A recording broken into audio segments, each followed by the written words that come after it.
Hi, everyone. We're going to talk about dialysis or renal replacement therapy for a little bit. So I know we didn't, for those of you who were a part of my other tutoring group or whatever, we didn't get to this. So hopefully this will help you prep for your test this week. So let's start out just talking about what dialysis is in general. Because the word dialysis, we think, oh, dialysis, we automatically think kidney dialysis, right? But it actually is just movement of particles from one compartment to another compartment across a semi-permeable membrane, okay? There are two different kinds of dialysis involved in kidney disease. There's peritoneal dialysis and hemodialysis. So I just want to make sure I'm not missing things. So peritoneal dialysis, remember I said that dialysis is just moving particles from one compartment to another using a semi-permeable membrane.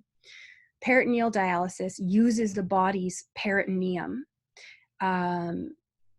as that semi-permeable membrane, okay? So as opposed to hemodialysis, which is probably what most people think of when they think of dialysis, which is when they take the blood out of the body and run it through a machine that basically acts as a kidney, filters the blood, and then runs the blood back into the body. Most people, I think, are not aware of peritoneal dialysis, but it can be preferable for certain reasons, and I'll go over those later. So the hemodialysis, which is the machine, you would use that 3 to 5 times a week. So a lot of times patients will come in and they are on dialysis and they go Monday, Wednesday, Friday, or they go Tuesday, Thursday, Saturday, or what have you. Okay.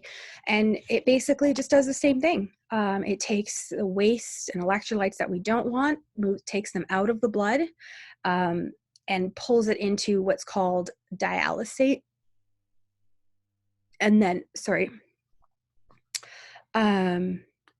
large proteins and blood are often, can sometimes be too big for that to work. And so sometimes you'll add glucose to that dialysate. And what that does is it increases the osmotic gradient and pulls the fluid, more of the fluid out of the blood and some of the bigger proteins. We call that process ultrafiltration. That's just the process of removing the water and the fluid. Sometimes, so peritoneal dialysis will use that glucose or some other very, very large protein to change that osmotic gradient. We'll talk about this more in the other slides. I just wanted to give you kind of an overview. It'll get more clear as we go along, hopefully. So whereas the peritoneal dialysis uses the glucose or large proteins to change the osmotic gradient, the hemodialysis machine just uses like actual pressure in the machine. It creates pressure and pushes it through. You'll see a little bit. It'll make a little more sense, I hope, in a minute. So here's how peritoneal dialysis works. A catheter is inserted into the abdomen. I've never seen one in the chest. I've only ever seen them in the abdomen. And basically, it's an exchange happens, right? So they inject, if you can see here, I like this little picture, dialysis solution or dialysate. That's what we talked about earlier. So there's an inflow of this solution in the bag here into the abdomen. Okay, it goes into the abdominal cavity, sorry. And then, because there's 3 phases to this, I should start with that. There are 3 phases to the peritoneal dialysis. They're called inflow, dwell, and drain. So in the inflow, we're talking about that dialysis solution going into the body, into the abdomen. The dwell or equilibrium, is when we basically leave that fluid in there and it slowly diffuses through osmosis across the peritoneal membrane on its own. Okay, so you're basically using the peritoneal membrane as a sieve, right? It kind of works very, very similarly to those nephrons in separating certain things from the blood. Okay. And then after that, and that can often take, I think the textbook says it can take 20 minutes. I've never seen one happen that quickly. Usually it's hours. It's usually longer than hemodialysis. And so then it drains, and that's fairly fast. And if the patient has fluid overload as well, they can add glucose to this draining fluid here. And what that does is it changes the osmotic gradient, and it will pull some of that fluid out as well. Whoops, sorry. Hope you can still see the screen. So there are two kind of different peritoneal dialysis. They're really the same thing. They all look like this. They all do this. But one of them is automated. So you just hug it up and go to sleep, and it does all that work while you're sleeping. Sometimes it's not enough, and you might have to do manual ones during the day as well. And then, and this is amazing. They have continuous ones now. They're continuous ambulatory peritoneal dialysis, and it's manual. It's not the same as the automated that happens while you're sleeping. Yeah, and so the patient just carries that around with them and just changes the bags as they empty and fill and empty and fill. Okay. I think there are some, nope. So you might think, okay, well, this is way better than having to go into the hospital 3 times a week and have your blood pulled out of your body, because there's all kinds of side effects to that we'll talk about in a minute. But some people can't do the peritoneal dialysis. If they've had a history of any abdominal issues or surgery, hernia, if they're very, very overweight, so excessive obesity, there are some diagnoses related to your vertebral system that can cause increased intra-abdominal pressure. And then COPD. If somebody has really severe COPD, that coughing can actually, with the peritoneal machine or the peritoneal catheter and so on, it can actually displace the catheter, but also it can have negative effects on the diaphragm as well. So again, protein loss can occur because the protein in your body. So we talked about the peritoneum using it as a sieve. The protein in your body can actually go back through that barrier. So you can actually lose protein. Again, protein diet for the kidney is a balance, right? It's a not too much, not too little kind of thing. One of the other things that can happen is we've talked about putting glucose on the other side, right, to change the osmotic gradient, and that can actually be absorbed into the body and increase your serum glucose level. So you have to be very, very aware of that. That also can sometimes, so your body increases the glucose increases, then your body will compensate by creating more insulin, and then there's a whole process, but it results in production of or overproduction of triglycerides in the liver, so you can have hypotriglyceridemia or hypercholesterolemia, actually, I think is what you call it. But please don't tell anyone. I can't speak like regular English right now. It's been a long day. And one of the biggest things is risk of infection, right? Because anytime you have anything going into your body from the outside, there is a risk of infection. Yeah. So let's move on to hemodialysis. I'm going to start at the beginning here.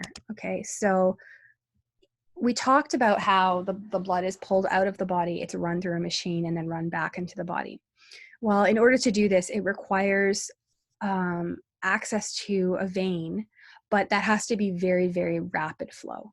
So the best thing, or the for this, is called an arteriovenous fistula. Whenever you see the word fistula, it's basically talking about a connection between two things in the body that shouldn't be there.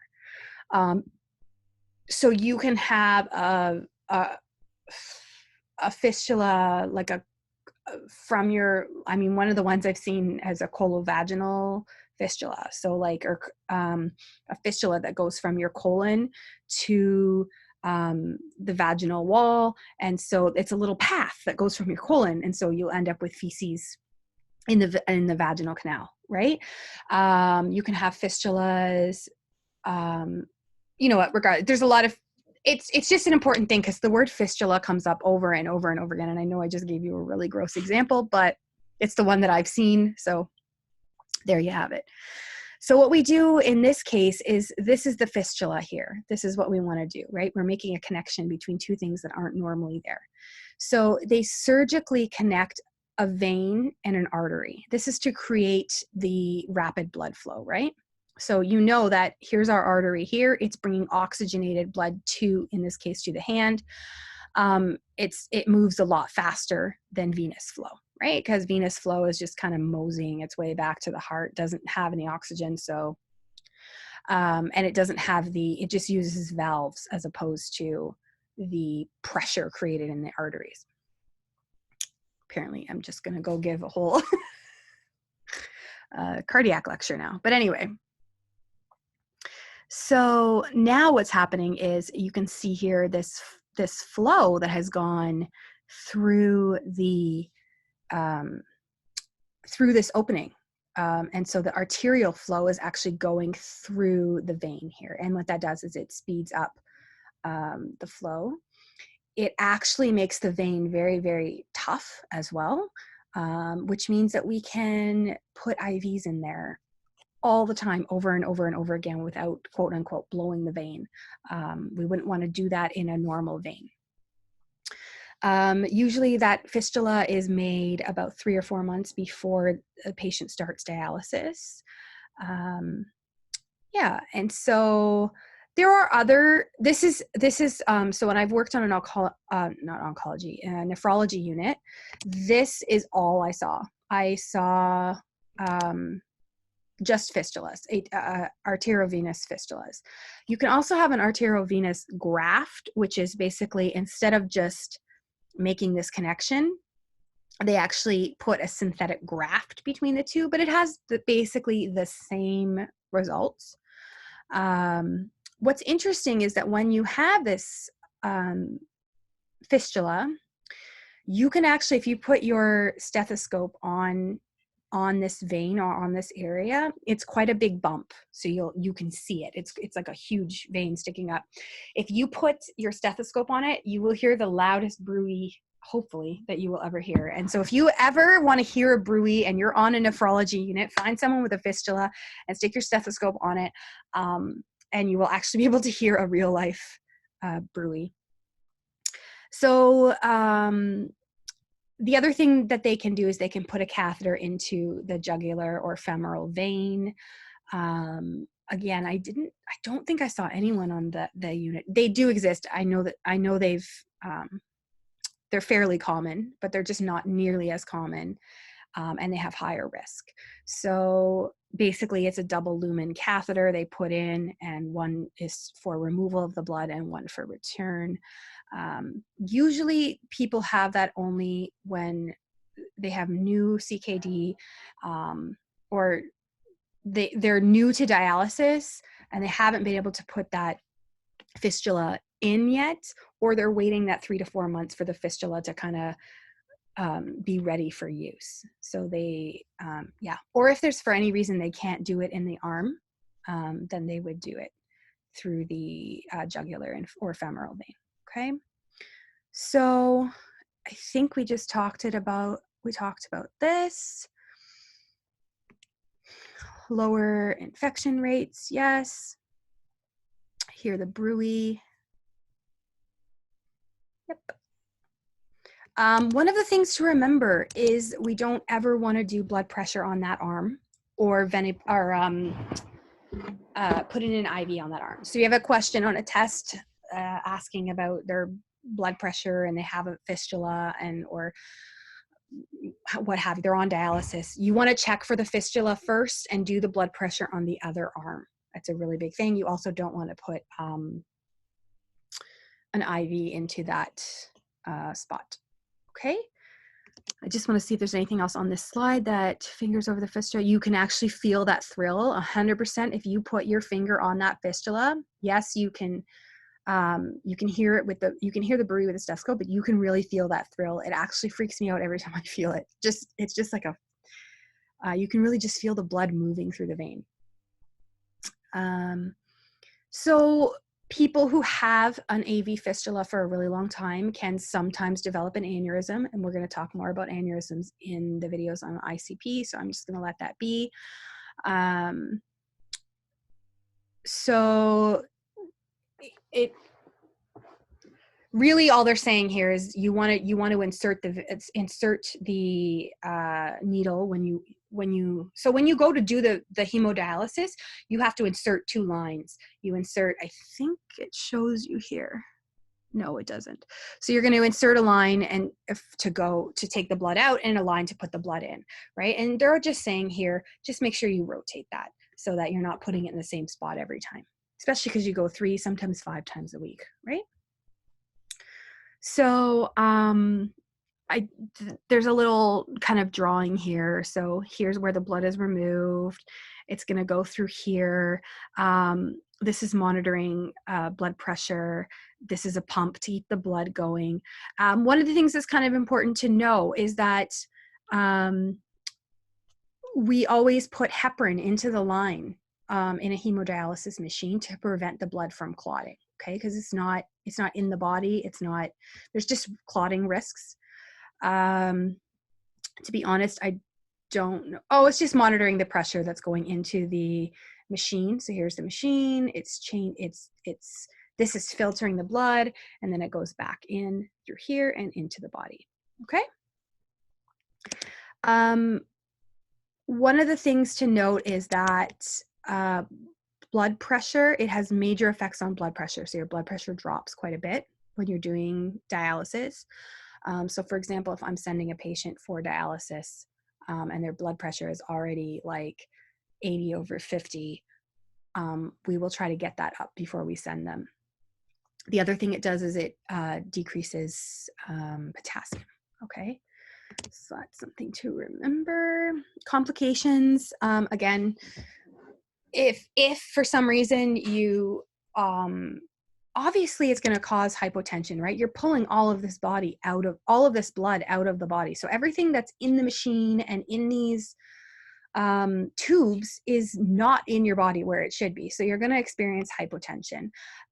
If you have a patient and you sent them down for or they come down for dialysis and their blood pressure is kind of borderline, suddenly when you start to run the blood through the machine, their blood pressure drops just right through the floor, and you'll know that because it will be continually monitored here. You would put them in Trendelenburg. Trendelenburg is with their head down, legs up, so that whatever blood is left in their body is focused on the heart and brain, right? We want those that are at our most vital organs, okay? It can sometimes cause muscle cramps. An infection, there's a risk of infection. Again, you've got something going in and out of your body constantly, 3 times a week. Cardiac arrhythmias, that's related to your electrolytes. Hemolysis is a risk. So patients who use dialysis 3 to 5 times a week are 3 times more likely to experience hemolysis, which is breaking up of your red blood cells, right? And then hypoxemia. So while you're doing dialysis, keeping track of O2 sats and respirations is really important, because as you're taking out this blood that you're taking out here, is oxygenated blood that your body needs, right? And so just keeping an eye out for any signs of hypoxemia. It's usually at its worst about 60 minutes in like after the first hour, because you've taken out quite a bit of blood and oxygen, right? Okay, so here we go. So this takes usually about 3 hours. I just want to make sure I'm not missing anything. It takes about 3 hours. We use it in long-term management of chronic kidney disease, usually until we can get a transplant or until the person unfortunately passes away. It's obviously higher risk for people who are hemodynamically unstable. Hemodynamically is referring to blood. They're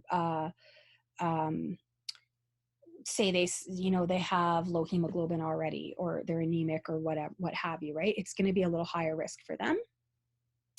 Again, we've talked about this catheter, right? It's usually an AV fistula, sometimes can be a femoral or jugular catheter. Again, the AV shunt, AV fistula. And then, oh yes, there's a decrease in urinary output. I forgot this, and then was working at a hospital last year where they do a lot of transplants, a lot of kidney transplants, and I had a patient come into emerge, and they, I always ask. The patient was coming in for urinary related issues, of course. I knew they had a history of kidney disease. I knew that they did dialysis, but I asked him about his urine output. He's like, I don't pee. And I thought, oh, I just was, what?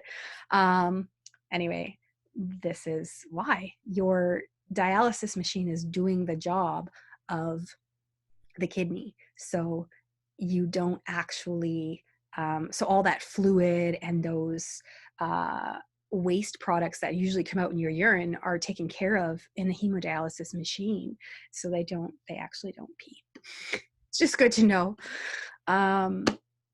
Pros and cons. So your peritoneal dialysis is a lot less complicated. It's portable. You can walk around with it. You don't need vascular access, which is a really big deal, because vascular access, meaning an IV or however else, it's just a higher risk for infection. It causes less stress on your cardiac system. But there is a risk of an infection, a peritoneal infection. Okay, so remember we said we're using the peritoneum as that semi-permeable membrane. Well, you've got a catheter in your belly, so there is a risk of infection there. There's the protein loss that we talked about, because the protein backs through, okay? Hyperglycemia, we talked about. There's the word, dyslipidemia. Don't ask me why I couldn't say that earlier. So dyslipidemia, which is the high triglyceride level we talked about.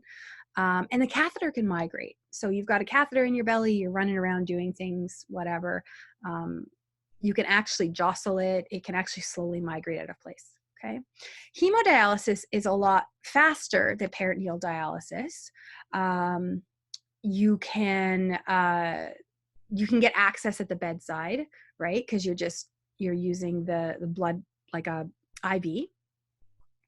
You don't have to do it as often. So peritoneal dialysis usually is daily, and it takes about 4 to 8 hours, depending. Hemodialysis, you do it 3 to 5 times a day.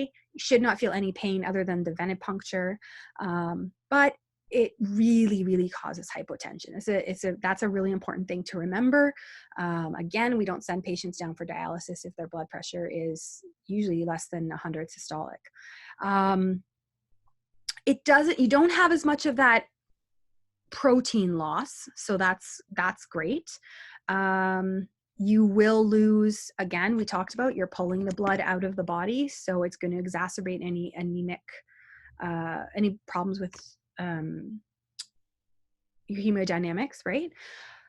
And more complicated, I think what they mean by that is it's just a bigger deal. I mean, it's just a big machine. You have to go into the hospital 3 times a week. They're pulling blood out of your body. Whereas here, this is something you can walk around with in your day-to-day life. Okay. Whew, so that's a big one. Hopefully that cleared stuff up. If you have any questions, just send me an email and I'll try to make another video. and we will move on to more of the management and care.